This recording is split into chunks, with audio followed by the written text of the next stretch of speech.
നാരായണാഖിലഗുരോ ഭഗവൻ നമസ്തേ. ഗുരുവായൂരപ്പ സർവേശ്വര സ്വാമിയേ ശരണമയ്യപ്പ. കഴിഞ്ഞ പ്രഭാഷണത്തിൽ ആത്മവിസ്മൃതി ഉണ്ടായിക്കഴിഞ്ഞാൽ എന്ത് സംഭവിക്കും, അതിനെ എങ്ങനെ തരണം ചെയ്യണമെന്ന് സൂചിപ്പിക്കുന്ന ഗജേന്ദ്രമോക്ഷത്തിൻ്റെ കഥ പറഞ്ഞു. ആ ആത്മവിസ്മരണം പതിവായി കഴിഞ്ഞാൽ എന്തൊക്കെ വിഘ്നങ്ങളുണ്ടാവുമെന്ന് കാണിക്കാനായിട്ട് തുടർന്ന് ശുഗമഹർഷി പാലാഴിമഥനത്തിൻ്റെ കഥ പറയണം. വാസ്തവത്തിൽ പാലാഴിമഥനം കഥ നമ്മൾ ഓരോരുത്തരുടെയും, അത് എത്ര സാധാരണക്കാരനാണെങ്കിലും എത്ര തുടക്കക്കാരനാണെങ്കിലും ഇനി ഉപാസനയിൽ എത്ര ഉയർന്ന ഒരാളാണെങ്കിലും ആ വ്യക്തിയുടെ ഉപാസനയുടെ പ്രോസസ്സ് നടക്കുന്നതിൻ്റെ ഒരു ചിത്രമാണത്. മന്ദരപർവ്വതം നമ്മുടെയൊക്കെ നട്ടെല്ലാണ്. ആ നട്ടെല്ലിനെ സൽക്കർമ്മങ്ങളുടെയും ദുഷ്കർമ്മങ്ങളുടെയും രണ്ട് ശക്തികളെ കൊണ്ട്, നമ്മളിലുള്ള ദേവതകളെ കൊണ്ടും അസുര വിദ്യയെ കൊണ്ടും, അസുര ശബ്ദത്തിനൊക്കെ അസു എന്ന് പറഞ്ഞു കഴിഞ്ഞാൽ പ്രാണൻ എന്നാണ് ശരിക്കും അർത്ഥം. ശബ്ദം കൊണ്ട് രമിക്കുന്നത്. അപ്പോൾ പ്രാണനിൽ രമിക്കുന്നത്, ജീവൻ കിട്ടിയാൽ ഹാപ്പി ആയിട്ട് എൻജോയിങ് ദ ലൈഫ്, അതാണ് ഈ അസുര ശബ്ദം. ഇത് രണ്ടും കൊണ്ട് കടയുമ്പോൾ, അന്യോന്യം കടയുമ്പോൾ ആദ്യം പുറത്തു വരിക നമ്മുടെ പൂർവ്വകർമ്മങ്ങളുടെയും ഈ ജന്മത്തിലെ കർമ്മങ്ങളുടെയും വിഷമാണ്. അതിനെ നമ്മൾ കാളകൂടം എന്ന് പറയും. ആ കാളകൂട വിഷത്തിനെ ആത്മാവിൽ വേണം സമർപ്പിക്കാൻ. അന്തരാത്മാവായിട്ടിരിക്കുന്നത് ശിവനാണ്. അതുകൊണ്ട് ശിവൻ അത് ഭക്ഷിക്കണം. അങ്ങനെ അങ്ങോട്ട് സ്പൂൺ ഫീഡ് ചെയ്ത് തരില്ല, കുറച്ച് വിസ്തരിക്കട്ടെ.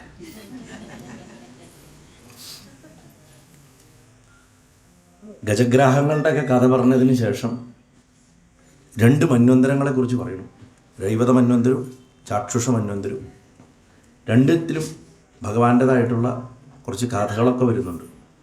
അതിൽ ഈ രൈവത മന്വന്തരത്തിൽ ഭഗവാൻ ലക്ഷ്മി ദേവിയുടെ അപേക്ഷ പ്രകാരം ഒരു വൈകുണ്ഠം സൃഷ്ടിച്ചു എന്നാണ്.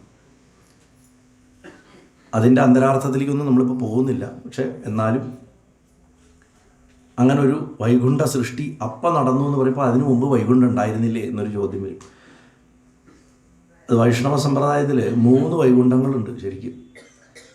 അതിൽ അവസാനത്തെ വൈകുണ്ഠത്തിനാണ് ഗോലോകം എന്ന് പറയുന്നത്. ഇന്നിപ്പോൾ പക്ഷെ വൈകുണ്ഠത്തിൽ നിന്ന് വേറെയാണ് ഗോലോകം എന്നാക്കി മാറ്റി. അത് വൈകുണ്ഠത്തിൻ്റെ 3 തട്ടാണ്. സംശയ നിവൃത്തി ഒരാൾക്ക് വരുന്നതിൻ്റെ, ബ്രഹ്മബോധം വരുന്നതിൻ്റെ 3 അവസ്ഥകളാണ് വാസ്തവത്തിൽ ഈ ഓരോ ലോകങ്ങളെക്കുറിച്ചും പറഞ്ഞിട്ടുള്ളത്. അത് ടെക്നിക്കലി കുറച്ച് ഹെവിയാണ്. നമുക്കിപ്പോൾ ഒരു സപ്താഹത്തിൻ്റെ ഇതിൽ പറയേണ്ടതല്ല. അതൊരു ഉപനിഷത്തൊക്കെ ഇരുന്ന് പഠിക്കുന്ന പോലെ പഠിക്കേണ്ടതാണ്. എന്തായാലും 5ാമത്തെ രൈവത മന്വന്തരത്തിൽ ശുഭ്രൻ എന്നു പേരുള്ള മഹർഷിയുടെ ഭാര്യ വികുണ്ഠി എന്നാണ് അവരുടെ പേര്. ശുഭ്രത്വം എന്ന് പറഞ്ഞാൽ തെളിമ, വികുണ്ഠി എന്ന് പറഞ്ഞാൽ സംശയമില്ലാത്തവൾ. തെളിഞ്ഞ മനസ്സിൽ, സംശയമില്ലാത്ത മനസ്സിൽ ഭഗവാന്റെ സ്വരൂപം തെളിയുന്നതിനാണ് പറയുന്നത്. ശുഭ്രമഹർഷിക്ക് വികുണ്ഠി എന്ന് പറഞ്ഞ ഭാര്യയിൽ വൈകുണ്ഠൻ എന്ന നാമത്തിൽ ഭഗവാൻ അവതരിച്ചു. അപ്പോൾ വൈകുണ്ഠം ഒരു അവതാരമാണ്. അവതരിച്ചിട്ട് ലക്ഷ്മി ദേവിയെ പ്രീതിപ്പെടുത്താൻ വേണ്ടിയിട്ട് വൈകുണ്ഠലോകത്തിനെ സ്ഥാപിച്ചത് പറയുന്നു. ആ വൈകുണ്ഠത്തിന് പേര് രമാവൈകുണ്ഠം എന്ന് പറയും. അവിടെ പോകുന്ന ആൾക്കാർക്കൊക്കെ ഭേദബുദ്ധി നശിച്ചിട്ട് വേണം ചെല്ലാൻ. ഭേദബുദ്ധി, ആ രമാവൈകുണ്ഠത്തിൽ പ്രവേശിക്കുന്നവർക്ക് ഭേദബുദ്ധി ഉണ്ടെങ്കിൽ ജയവിജയന്മാരെ പോലെ പതനം സംഭവിക്കും എന്ന് മാത്രമാണ് ശുഗമഹർഷി സൂചിപ്പിക്കുന്നത്. അത് കഴിഞ്ഞ് 6ാമത്തെ മനു ചക്ഷുഷൻ്റെ പുത്രനായിട്ടുള്ള ചാക്ഷുഷമനുവായിരുന്നു. ഈ കാലത്ത് അറിവിൻ്റെ ദൃഷ്ടി കുറച്ച് തുറക്കും. അതുകൊണ്ടാണ് ചക്ഷുഷ എന്ന് പേര് കൊടുത്തിരിക്കുന്നത്. കണ്ണാണ് പേര് കൊടുത്തിരിക്കുന്നത്. താമസ മന്വന്തരത്തിൽ ഇരുട്ടിൻ്റെ സമയത്താണ് ഗജേന്ദ്രൻ വരണം. ചക്ഷുഷ മന്വന്തരം എന്ന് പറഞ്ഞാൽ കണ്ണ് കുറച്ചൊന്നും തുറന്നു, നമ്മുടെ ഇത്തിരി ബുദ്ധി വന്നു മനുഷ്യന്.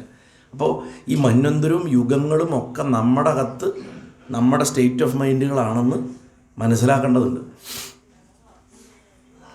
ആ കാലത്ത് ശ്രീഹരി തൻ്റെ അംശം കൊണ്ട് വൈരാജൻ എന്ന് പറയുന്ന വ്യക്തിക്ക് സംഭൂതി എന്ന് പറയുന്ന സ്ത്രീയിൽ അജിതൻ എന്ന പേരോട് കൂടിയിട്ട് അവതരിച്ചു. അപ്പോൾ അജിത്ത് എന്ന് പേരുള്ളവർക്കൊക്കെ സന്തോഷിക്കാൻ, ഭഗവാന്റെ അവതാരനാമമാണ്.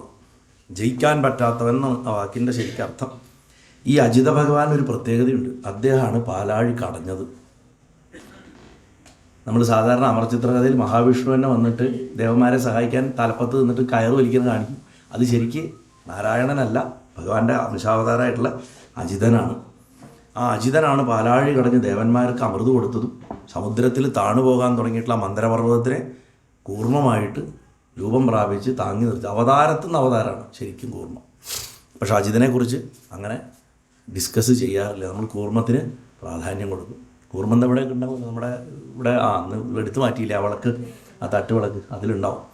കൂർമ്മ ഇല്ലാത്ത ഒന്നും താങ്ങി നിർത്തപ്പെടുന്നില്ല പ്രപഞ്ചത്തിൽ. കൂർമ്മം വെച്ചാൽ പ്രാണൻ എന്നർത്ഥം. ശ്വാസമാണ് സകലത്തിനെയും താങ്ങി നിർത്തുന്നത്. ആമ എപ്പോഴും ശ്വാസത്തിൻ്റെ ലക്ഷണമാണ്. എന്തിനീ ആമയുടെ മോതിരിടുന്നത്? പ്രാണനെ ബാലൻസ് ചെയ്യാനാണ്. പ്രാണൻ ബാലൻസ് ചെയ്ത് കഴിഞ്ഞാൽ നല്ല ചിന്തകളുണ്ടാവും, പ്രവൃത്തി ശുദ്ധമാവും, ഓട്ടോമാറ്റിക്കലി ഭാഗ്യം വരും. അതാണ് ആമയുടെ മോതിരിടുന്നത്. അത് പോട്ടെ, അത് വേറെ വഴിയാണ്. പാലാഴിമഥന കഥ വിസ്തരിച്ച് കേൾക്കാൻ ആഗ്രഹിച്ചിട്ടുള്ള പരീക്ഷത്ത് ശുകദേവൻ്റെ അടുത്ത് ഇത്രയും കേട്ട് കഴിഞ്ഞപ്പോൾ ഈ ശുകമഹർഷിയുടെ മഹത്തുക്കളുടെ സ്വഭാവം എന്താ വെച്ചാൽ, ഇങ്ങനെ കുട്ടികൾക്ക് നമ്മൾ അല്പം എന്തെങ്കിലും ഇട്ട് കൊടുത്താൽ പറയൂ ബാക്കി പറയൂ എന്ന് പറയുമല്ലോ. അതേപോലെ ഒരാവശ്യമില്ല, പണ്ടാണ്ട് ഉച്ചയ്ക്ക് ഊണ് കഴിക്കാൻ പോയാൽ മതി. പക്ഷെ ശുകമഹർഷി അവിടെ കയറിയിട്ട് പറഞ്ഞു, ഇതാ ഇങ്ങനെ ഒരു സംഭവം ഉണ്ടായി, അജിതൻ എന്ന് പറഞ്ഞിട്ടുള്ള ആ ഭഗവാനാണ് പാലാഴി കഴിഞ്ഞാൽ അങ്ങനെ ഒരു സംഭവം ഉണ്ടായോ എന്ന് ചോദിച്ച് അവിടുന്ന് അങ്ങോട്ട് പാലാഴിമഥനത്തിൻ്റെ കഥ അങ്ങോട്ട് വിസ്തരിക്കും. മറ്റ് കഥകളെപ്പോലെ ഈ കഥയുടെ ആധ്യാത്മിക രഹസ്യം ഇതിൻ്റെ അവസാനത്തിൽ പറഞ്ഞിട്ടുണ്ട്, ഭാഗവതത്തിൽ തന്നെ പറഞ്ഞിട്ടുണ്ട്. ഒരിക്കൽ ദുർവാസാവ് മഹർഷി വളരെ ദിവ്യമായിട്ടുള്ളൊരു മാല കിട്ടിയത് കൊണ്ട് ഇന്ദ്രന് കൊടുക്കാൻ വന്നപ്പോൾ ഇന്ദ്രൻ ഐരാവതത്തിൻ്റെ പുറത്ത് വരികയായിരുന്നു. ഇന്ദ്രന് ആ മാലയെ കൊടുത്തു. പാരിജാത പുഷ്പത്തിൻ്റെ മാലകളായിരുന്നു എന്നൊക്കെയാണ്. ആ മാല ഇന്ദ്രൻ എന്ത് ചെയ്തു, വളരെ ലാഘവമായിട്ട് ഐരാവതത്തിൻ്റെ തലയുടെ മസ്തകത്തിൻ്റെ മുകളിലിട്ടു. അപ്പോൾ അതിൻ്റെ സുഗന്ധം കാരണം വണ്ടുകൾ വന്നിട്ട് ശല്യം ചെയ്തപ്പോൾ ഐരാവത് അതിനെടുത്തിട്ട് കശക്കിയിട്ട് ഒറ്റ കയറിഞ്ഞു. ദുർവാസാവ് പോകുന്നതിന് മുമ്പ് അത് സംഭവിച്ചത്. മൂപ്പര് കാണെ ഇത് സംഭവിച്ചത് കൊണ്ട് അത് വലിയ അനർത്ഥം ഉണ്ടാക്കി. ഇത്രയും അഹങ്കാരം പിടിച്ച നീയും നിൻ്റെ വംശവും ജരാനരകൾ ബാധിച്ച് നശിക്കട്ടെ എന്ന് പറഞ്ഞിട്ട് ശപിച്ച് അദ്ദേഹം പോയി. ചുരുക്കി പറഞ്ഞാൽ ദേവന്മാർക്കൊക്കെ പെട്ടെന്ന് വയസ്സാകാൻ തുടങ്ങി. അവർക്ക് എന്താ പറയുക, ഏജിങ് ഇഷ്യൂസ് വളരെ പെട്ടെന്ന് സംഭവിക്കാൻ തുടങ്ങിയപ്പോൾ ഇവർ ബ്രഹ്മാവിൻ്റെ അടുത്ത് ചെന്നിട്ട് പരാതി പറഞ്ഞു.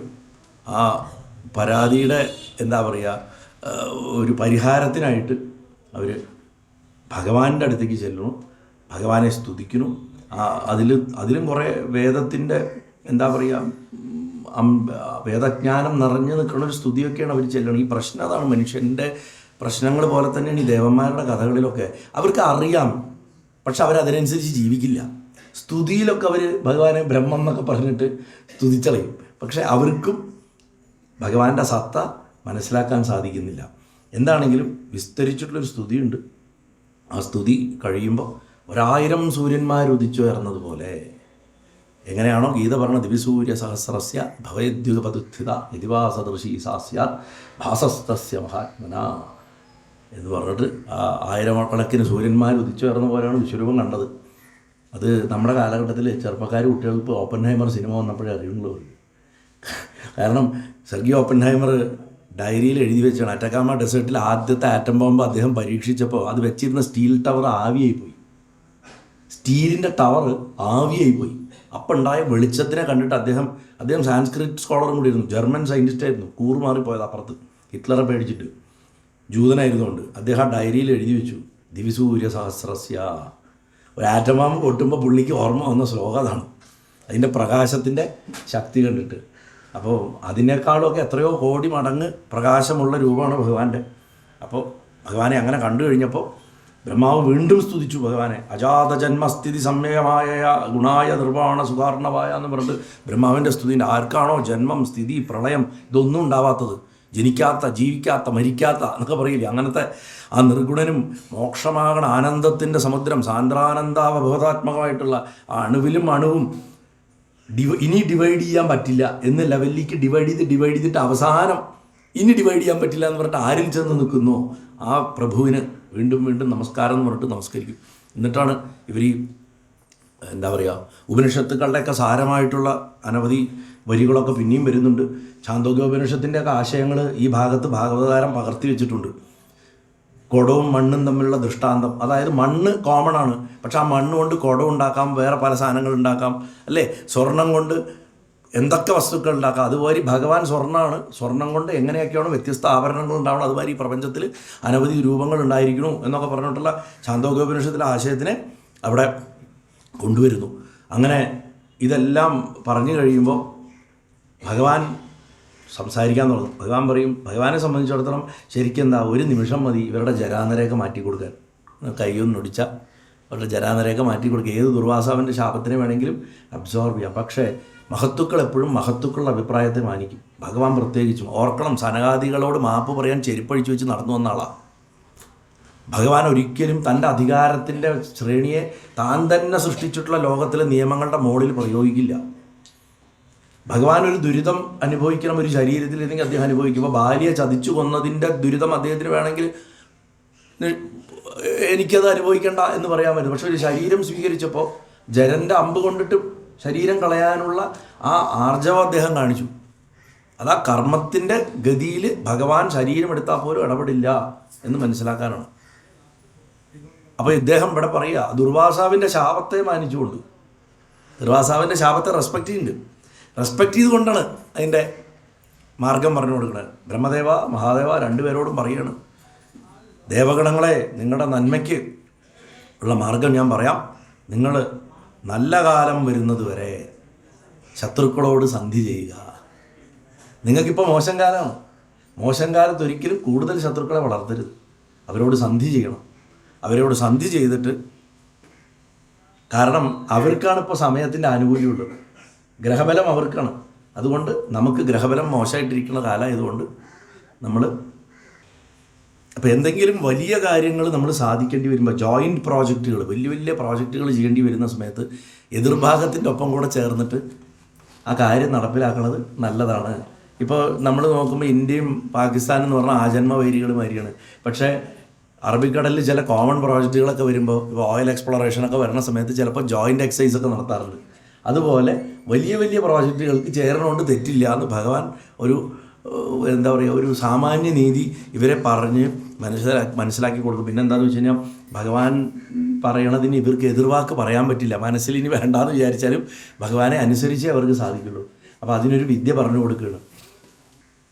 ആദ്യം ക്ഷീരസമുദ്രത്തെ കടയണം. ക്ഷീരസമുദ്രത്തെ കടയണേന് ചില ചിട്ടകളൊക്കെ പറഞ്ഞു കൊടുക്കും. അതെന്താ ചിട്ടകൾ പറഞ്ഞു കൊടുക്കുക വെച്ചാൽ, ആ ക്ഷീരസമുദ്രത്തെ കടഞ്ഞ് അതിൽ നിന്നുണ്ടായി വരുന്ന അമൃത് ഭക്ഷിച്ചു കഴിഞ്ഞാൽ നിങ്ങൾക്ക് ദുർവാസാവിൻ്റെ ശാപത്തുനിന്ന് മോചനമാവും. അതിനായിട്ട് അസുരന്മാരുമായിട്ട് സന്ധി ചെയ്യുക. ഇപ്പോൾ ദേവന്മാർ മനസ്സിൽ വിചാരിച്ചു, എന്നാൽ നമുക്കൊറ്റയ്ക്ക് ചെയ്താൽ പോരെ. അപ്പോൾ ഭഗവാൻ അത് അറിഞ്ഞിട്ട് പറയും, അത് നടക്കില്ല. നല്ലതും തീയതും ചേർന്ന് കടയുമ്പോഴേ ഇത് വരില്ല. അതായത് പുണ്യത്തിനെയും പാപത്തിനെയും സമാക്കണം.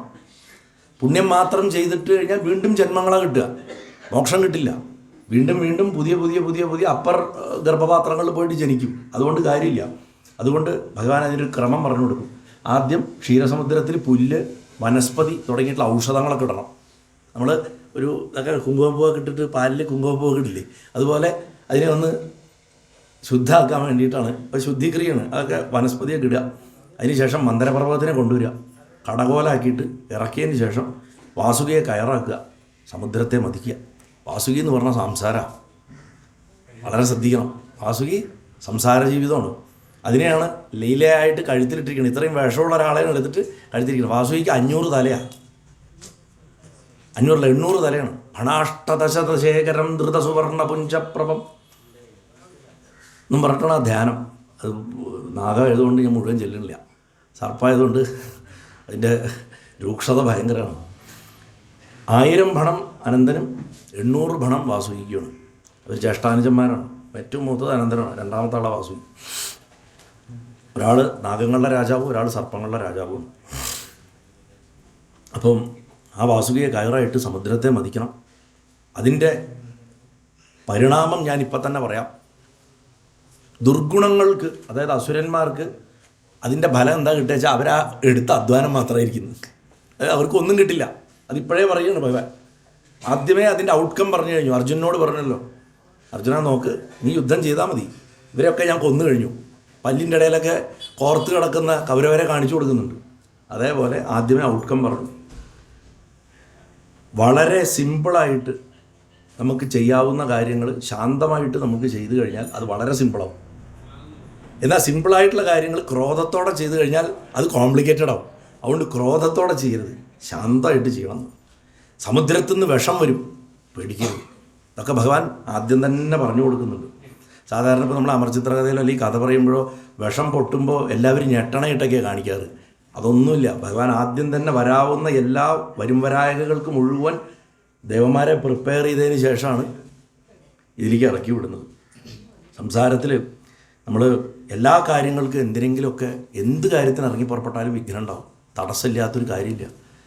ആ തടസ്സങ്ങളുടെ ദേവനായതുകൊണ്ടാണ് നമ്മൾ വിഘ്നേശ്വരനെ പൂജിച്ചിട്ട് ഏത് കാര്യവും തുടങ്ങണത്. തടസ്സങ്ങളുടെ ദേവനാണ് വിഘ്നേശ്വരൻ. ഞാൻ പറഞ്ഞല്ലോ, ഗണപതിക്ക് 2 ഭാവമുണ്ട്, വിനായകനെന്നും വിഘ്നേശ്വരൻ 2-3 ദിവസം മുമ്പ് ഞാൻ പറഞ്ഞിരുന്നു ഇവിടെ. അപ്പം സാത്വികമായിട്ടുള്ള സുഖത്തിന് വേണ്ടിയിട്ട്, ബ്രഹ്മബോധത്തിന് വേണ്ടിയുള്ള ഒരു ശ്രമം നടത്തുകയാണെങ്കിൽ പോലും ആദ്യം വിഷം പോലെ ബുദ്ധിമുട്ട് തോന്നും. അതാണ് വിഷം ആദ്യം വരണത്. ഇതിലും വിഷം ആദ്യം വരും. എന്തിലും ഒരു ബുദ്ധിമുട്ട് തോന്നും. ജപിക്കാൻ പറഞ്ഞാൽ എന്തെങ്കിലും കണ്ടുപിടിക്കും. മുട്ട് വലില്ല, അധിക നേരം ഇരിക്കാൻ പറ്റില്ല, ഉറക്കം വരണു. ഞാൻ ജപിക്കാൻ തുടങ്ങിയതിന് ശേഷമാണ് ഞാൻ അടുക്കളയുടെ പടിയിൽ തലയും കുത്തി വീണത് എന്നൊക്കെ പറഞ്ഞിട്ട് നമ്മൾ തന്നെ ഓരോ ന്യായം കണ്ടുപിടിക്കും. അപ്പോൾ വിഷം പോലെ. അപ്പോൾ ഉപനിഷത്തിലും ആത്മജ്ഞാനം ഉണ്ടാക്കുക എന്ന് പറഞ്ഞു കഴിഞ്ഞാൽ, ഞാൻ ഇന്നലെ മെനിയാന്നോ ശ്രീവിദ്യയെക്കുറിച്ച് പറഞ്ഞ അതേ വാക്കോ ഉപയോഗിക്കണം. അസിധാര എന്നാണ് പറഞ്ഞത്. വാളിനെ ഇങ്ങനെ വെച്ചിട്ട് അതിൻ്റെ മുകളിൽ കാല് മുറിയാണ്ട് നടക്കുക, ബാലൻസ് ചെയ്തിട്ട്. ഇതുപോലെയാണ് ഉപാസന. ഇത് മനസ്സിലെപ്പോഴും വേണം. ഇപ്പം എന്താണെങ്കിലും ഭഗവാന്റെ ആ ഉപദേശം സ്വീകരിച്ച് എല്ലാവരും ഭഗവാനെ വണങ്ങി. ഭഗവാൻ അന്തർധാനം ചെയ്തു. ദേവന്മാർ സന്ധ്യ ഉണ്ടാക്കണം. ഭഗവാൻ പോയിട്ട് അസുരന്മാരോട് പറയില്ല, അത് നിങ്ങൾ തന്നെ പോയിട്ട് സംസാരിച്ചോളാം എന്ന് പറഞ്ഞിട്ടാണ് ഭഗവാൻ പോയത്. അങ്ങനെ ഈ തല്ലുകൂടിയ കുട്ടികളുടെ അടുത്ത് ഒരാളുടെ അടുത്ത് പറയില്ലേ, മറ്റവനെ കൈ കൊടുക്ക്, അവനെ കൈ കൊടുക്ക്, ഫ്രണ്ട്ഷിപ്പ് ഉണ്ടാക്കാൻ. അതുമാതിരി ദേവന്മാർ പോയി ബലിയെ കണ്ടു. ബലിയാണെന്നുണ്ടെങ്കിൽ വളരെ സംസ്കാരമുള്ള ഒരാളാണ്. നമുജി എന്ന് പേരോട് കൂടിയിട്ടുള്ള ബലി. അദ്ദേഹത്തിൻ്റെ ശരിക്കുള്ള പേര് നമുജി എന്നാണ്. അദ്ദേഹം തൻ്റെ സൈന്യം ദേവന്മാർ വരണം കണ്ടിട്ട് യുദ്ധത്തിന് വാളും കുന്തമൊക്കെ എടുത്തിട്ട് ഇറങ്ങാൻ പോയപ്പോൾ നിൽക്ക് എന്തോ വ്യത്യാസമായിട്ടൊരു കാര്യത്തിന് അവർ വരണം. അവരുടെ വരവ് കണ്ടോ, അവരുടെ കയ്യിൽ ആയുധങ്ങളൊന്നുമില്ല. അങ്ങനെ അവരെ സ്വീകരിച്ച് കാര്യങ്ങളൊക്കെ പറഞ്ഞു. അപ്പോൾ ബലിക്കും തോന്നി ഇറ്റ്സ് എ പ്രോഫിറ്റബിൾ ബിസിനസ്, കൊള്ളാം, ഡീല് വെച്ചു. ആ ഡീലിൻ്റെ ഭാഗമായിട്ട് പകുതിക്ക് പകുതി, അമൃത് പകുതിക്ക് പകുതി എന്നുള്ള ഡീല് പറഞ്ഞ് അതിനുവേണ്ടി പ്രയത്നിക്കാനായിട്ട് ആദ്യം മന്ത്രപർവ്വതത്തിനെ കടക്കൊല്ലാക്കാനുള്ള മന്ത്രപർവ്വതത്തിനെ പുഴക്കാൻ പോയി. അതായത് ആദ്യം നമ്മൾ സതുദ്ദേശത്തോട് കൂടിയിട്ട് മായയിൽ നിന്നുകൊണ്ട് നമ്മുടെ ശക്തിയിൽ വിശ്വസിക്കുന്നതാണ് മായയിൽ നിൽക്കുക. അതിൽ വിശ്വസിച്ചുകൊണ്ട് ഉപാസനയ്ക്ക് ഇറങ്ങിക്കഴിഞ്ഞാൽ പണി കിട്ടും. എന്നെക്കൊണ്ട് പറ്റും, ഞാൻ 100 ദിവസം വ്രതം എടുക്കും എന്ന് പറഞ്ഞിട്ട് നമ്മൾ ഇറങ്ങിക്കഴിഞ്ഞാൽ പണി കിട്ടും. അതുകൊണ്ട് ഇവർക്ക് മന്ത്രപർവ്വതം പൊക്കി കുറച്ച് ദൂരം വന്നപ്പോഴേക്കും അവിടെ നിലത്തിട്ട് വയ്യാണ്ടായിട്ട് എല്ലാവരും കടപ്പായി അവിടെ വഴിയിൽ. അവരെ കൊണ്ട് സാധിച്ചില്ല. ഉപാസനയിൽ മുന്നോട്ട് പോകണമെങ്കിലും ഭഗവാന്റെ സഹായം വേണം. ഇതേ തത്വം സന്താനഗോപാലൻ കഥയിൽ വരും. അവിടെ അർജുനനാണ് സാധകൻ. ഭഗവാന്റെ സഹായം വരുമ്പോൾ മാത്രമാണ് ബ്രഹ്മാകാര വൃത്തിയാകണ കുട്ടികളെ തിരിച്ചു കിട്ടാനുള്ള ശ്രമം നടക്കുന്നത്. അത് ലോകാലോക പർവ്വതം കടക്കുമ്പോൾ വരണം. ഇരുട്ടൊക്കെ പറയുമ്പോൾ അത് പറഞ്ഞുതരാം. ഓരോ സ്റ്റേജ് ഭഗവാൻ എങ്ങനെയാണ് നമ്മളെ കടത്തിക്കൊണ്ടുപോകാൻ സാധനയിലത്. അവസാനം സാക്ഷാത്കാരം കിട്ടുമ്പോഴും നമ്മുടെ ഉള്ളു പടയ്ക്കും ആദ്യം. അതാണ് വൈകുണ്ഠത്തിൻ്റെ അവിടെ എത്തുമ്പോൾ പെട്ടയ്ക്കും അർജുനൻ്റെ മനസ്സ്. അതിൻ്റെ അതേ പാറ്റേൺ പാലാഴിമധുരം കഥയെ കാണാം. Same pattern. ശരിക്കും പാലാഴിമധുരം കഥയും സന്താനഗോപാലൻ കഥയും ഒരേ തത്വമാണ് പറയണത്. എന്താണെങ്കിലും ആ മന്ദരാചലത്തിനെ പിഴുതെടുത്തിട്ട് ഇവരിങ്ങോട്ട് കൊണ്ടുവരികയാണ്. അപ്പോൾ അതിൻ്റെ പേര് കനകാചലം എന്നും പറയുന്നുണ്ട്. സ്വർണ്ണവർണ്ണമുള്ള അചലം. സ്വർണ്ണവർണ്ണമായിട്ടുള്ള അചലം എന്ന് പറഞ്ഞു കഴിഞ്ഞാൽ പ്രകാശിക്കുന്ന ജീവാത്മാവ് എന്നർത്ഥം. അപ്പോൾ മന്ദരപർവ്വത ജീവാത്മാവിനെ കൊണ്ടാണ് കടയണത്. ആ ജീവാത്മാവിനെ കൊണ്ട് കടയാനായിട്ട് ശ്രമിക്കുമ്പോൾ തങ്ങളുടെ ശക്തി കൊണ്ട് ചെയ്യാൻ പറ്റുമെന്ന് വിചാരിക്കുമ്പോൾ അവർ തളർന്നു വീഴും. ഈ സമയത്ത് ഭഗവാൻ അവിടെ ഈ അജിതൻ്റെ രൂപത്തിൽ പ്രത്യക്ഷനാവും. നേരത്തെ പറഞ്ഞ അജിതൻ ഇവിടെയാണ് പ്രത്യക്ഷനാവുന്നത്. അജിതൻ പ്രത്യക്ഷനായിട്ട് അപ്പോൾ ദേവന്മാർക്ക് ഭഗവാനെ കണ്ടതോടുകൂടി തന്നെ ചിയർ ലീഡറാണ്. ഭഗവാനെ കണ്ടതോടുകൂടി തന്നെ അവർക്ക് ക്ഷീണമൊക്കെ അങ്ങോട്ട് പോയി. അപ്പോൾ ഭഗവാൻ വരണത് തന്നെ ഗരുഡൻ്റെ പുറത്ത് കയറിയിട്ടാണ് വരണത്. ആ മന്ത്രാജലത്തിനെ എടുത്തിട്ട് ഗരുഡൻ്റെ പുറത്ത് വെച്ച് താനും കയറി അതിനെ ദേവന്മാരോടും അസുരന്മാരോടും കൂടി സമുദ്രതീരത്ത് കൊണ്ടുവന്നിട്ട് അവിടെ വെച്ചു. വന്നു കഴിഞ്ഞ ഉടനെ തന്നെ ഭഗവാൻ ഗരുഡനെ ഒരു നോട്ടം നോക്കി. ഗരുഡൻ അപ്പം തന്നെ പോയി. ഒന്ന് ആലോചിച്ച് നോക്കൂ. ഗരുഡൻ വിചാരിച്ചു കഴിഞ്ഞാൽ വേണമെങ്കിൽ ഒറ്റയ്ക്ക് ഭഗവാന്റെ അനുഗ്രഹം കൊണ്ട് പാലാഴി കടയാം. അത്ര ശക്തിയുള്ള ദേവനാണ് ഗരുഡൻ എന്ന് പറഞ്ഞു കഴിഞ്ഞാൽ. ചെറിയ ആളൊന്നുമല്ല. പക്ഷേ ഗരുഡൻ ഉടനെ തന്നെ അവിടെ വിട്ടുപോയി. കാരണം ഗരുഡൻ ശാസ്ത്രത്തിൻ്റെ സ്വരൂപമാണ്. ഞാൻ നേരത്തെ പറഞ്ഞു ഛന്ദസ്സിൻ്റെ പുറത്ത് കയറിയിട്ട് ഹരി വന്നു എന്നാണ് പറഞ്ഞത്. വേദസ്വരൂപമാണ് ഗരുഡൻ. അറിവ് നിറഞ്ഞ മനസ്സാണ്. ആ ഗരുഡൻ്റെ സാന്നിധ്യത്തിൽ സംസാരരൂപിയായിട്ടുള്ള വാസുകി എങ്ങനെ സമാധാനത്തോടെ ഇരിക്കും? അത് കിടന്ന് പൊളയും. അപ്പോൾ കടയൽ ശരിയാവില്ല. വാസുകി അവിടെ ഗരുഡൻ അവിടെ കരക്കിരുന്ന വാസുകിക്ക് ശരിയാവില്ല. അതുകൊണ്ട് വാസുകിയെ ശാന്താക്കി ഇരുത്തിയിട്ട് ഈ സംസാരം കൊണ്ട് തന്നെ കടഞ്ഞു കയറണം. അതായത് നമുക്ക് കിട്ടിയിട്ടുള്ള ജീവിതത്തിനെ ചാടിക്കറി ചെയ്യാണ്ട് ബ്രഹ്മചര്യം, വാനപ്രസ്ഥം അല്ല ഗാർഹസ്ഥ്യം, വാനപ്രസ്ഥ ക്രമത്തിൽ പോകേണ്ട ഒരു പ്രക്രിയ ഉണ്ട്, ഒരു പ്രോസസ്സ് നമ്മൾ ഫോളോ ചെയ്യേണ്ടതുണ്ട്. ആ പ്രോസസ്സിൻ്റെ കാര്യത്തിന് വേണ്ടിയിട്ട് സാധന ചെയ്യുന്ന സമയത്ത് ചിലപ്പോൾ ശാസ്ത്രത്തിനെ മാറ്റിവെക്കേണ്ടി വരുന്നു. ശാസ്ത്രം കൊണ്ട് നമ്മൾ നമ്മുടെ ധാരണയെ ഉറപ്പിക്കണം. അതായത് മന്ദരപർവ്വത്തിന് ജീവാത്മാവിന് സ്റ്റഡിനെസ് കൊടുക്കണം. നമ്മുടെ മനസ്സിലെ നിശ്ചയത്തിനെ ഞാനത് നേടും, അത് ഉറപ്പിക്കാൻ ശാസ്ത്രം ഉപയോഗിക്കുക. അത് കഴിഞ്ഞാൽ ശാസ്ത്രത്തിനെ മാറ്റി വെച്ചോളാം. പിന്നെ ജീവിതം കൊണ്ട് വേണം ഭഗവാനെ നേടാൻ, ജീവിച്ച് നേടണം. അതിന് വേണ്ടിയിട്ടാണ്. അല്ലെങ്കിൽ എന്താ വെച്ചാൽ പുസ്തകം വായിച്ചിരുന്നു കഴിഞ്ഞാൽ അത് വെറും ബുക്കിഷ് നോളജായിട്ട് പോകും. അതുകൊണ്ട് ഗരുഡനെ ഭഗവാൻ അവിടുന്ന് പറഞ്ഞയക്കണം. ഇങ്ങനെ പാലാഴിമന്ത്രൻ കഥ കേട്ടിട്ടില്ല അല്ലേ? അതിന് ശേഷം അത് ഗുരുവായൂരപ്പൻ്റെ സ്റ്റൈലാണ്. വാസുകിയെ കയറാക്കി പാലാഴി കടയാൻ തുടങ്ങി. ആദ്യം ഭഗവാൻ പോയിട്ട്, ഭഗവാൻ മഹാബുദ്ധിമാനാണ്. അതിനുവേണ്ടി എന്ത് ചെയ്തു, ഈ കുട്ടികളെ കഴിപ്പിക്കാനാണെങ്കിൽ, നമ്മൾ ഭക്ഷണം കഴിപ്പിക്കാനാണെങ്കിൽ നമ്മൾ എന്താ പറയുക, ഇത് കാക്കയ്ക്ക് കൊടുക്കും പറയും. അപ്പോഴേ കുട്ടി കഴിക്കുകയുള്ളൂ. അത് ആദ്യമേ സ്വാർത്ഥത പഠിപ്പിക്കുന്നു. വേറൊന്നിന് കൊടുക്കിട്ടോ എന്നാ പറഞ്ഞത്. കൊടുക്കട്ടെ എന്ന് ചോദിച്ചാൽ കുട്ടി കൊടുത്തോന്നേ പറയുള്ളൂ. കൊടുക്കിട്ടോ എന്ന് പറയുമ്പോൾ ഒരു ഭീതി ഉണ്ടാക്കും അവിടെ.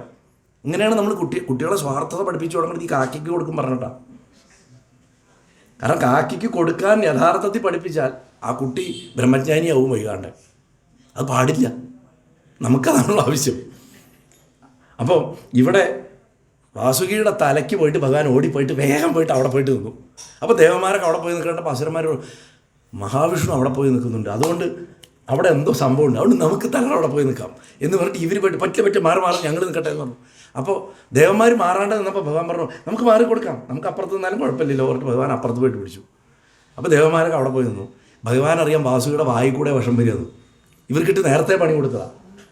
അപ്പോൾ ഇവർ പാവം അവിടെ ചെന്ന് നിന്ന് ഭഗവാൻ ചിരിച്ചുകൊണ്ട് പാമ്പിൻ്റെ തല വിട്ടിട്ട് ദേവന്മാരോടുകൂടി ചെന്ന് വായിൽ പിടിച്ചു എന്നാണ് പറയുന്നത്. ഇങ്ങനെ സമുദ്രമഥനം തുടങ്ങിയപ്പോൾ സർപ്പത്തിൻ്റെ വായിൽ വിഷവും വാസ്തവത്തിൽ വാലിലാണ് അമൃതമുള്ളത്. സർപ്പത്തിൻ്റെ വാലിൽ അമൃതും വായിൽ വിഷമാണ്. അതുകൊണ്ട് പർവ്വതത്തിന് കടയാൻ തുടങ്ങിയപ്പോൾ പർവ്വതത്തിന് ആധാരമായിട്ടൊന്നുമില്ല. എന്തിൽ വെച്ച് കടയും? ജീവാത്മാവിനെ എങ്ങനെ കടയും? അതിന് ആധാരം വേണം നിൽക്കാൻ. അതിന് ആധാരമില്ലാണ്ട സംസാര സമുദ്രത്തിൽ ജീവാത്മാവ് മുങ്ങാൻ തുടങ്ങി. അതായത് ആധാരമില്ലാതെ കൃത്യമായിട്ടുള്ള ഒരു കാര്യത്തിൻ്റെ കുറവ് കൊണ്ട് ഉപാസന തുടങ്ങിയാൽ ആ ഉപാസന വെള്ളത്തിലാവും. അപ്പോൾ ഭഗവാൻ കൂർമ്മത്തിൻ്റെ രൂപത്തിൽ അതിൻ്റെ താഴെ വന്ന ആധാരമെടുത്ത്, കൂർമ്മം വെച്ചാൽ പ്രാണായാമം അഭ്യസിക്കാതെ സാധകൻ യോഗമാർഗത്തിൽ പോകരുത്. പ്രാണനെ നിയന്ത്രിക്കാൻ പഠിക്കാണ്ട് എന്ത് ചെയ്താലും അവസാനം ചിത്തഭ്രമമായിരിക്കും ഫലം. ചിത്തഭ്രമമായിരിക്കും. അതുകൊണ്ടാണ് ഈ മന്ത്രങ്ങളൊക്കെ ഉപാസിക്കുന്ന ആൾക്കാർക്ക് ഇത്രയധികം നിഷ്ഠയായിട്ട് ഈ പ്രാണായാമം ചെയ്യാൻ പറയണം. എന്തിനാ? ഏത് പൂജയിലും നോക്കൂ. ഇപ്പോൾ സന്ധ്യാവന്തനാദികളിൽ പോലും പ്രാണായാമം പ്രണവം കൊണ്ട് ചെയ്യിപ്പിക്കണില്ലേ?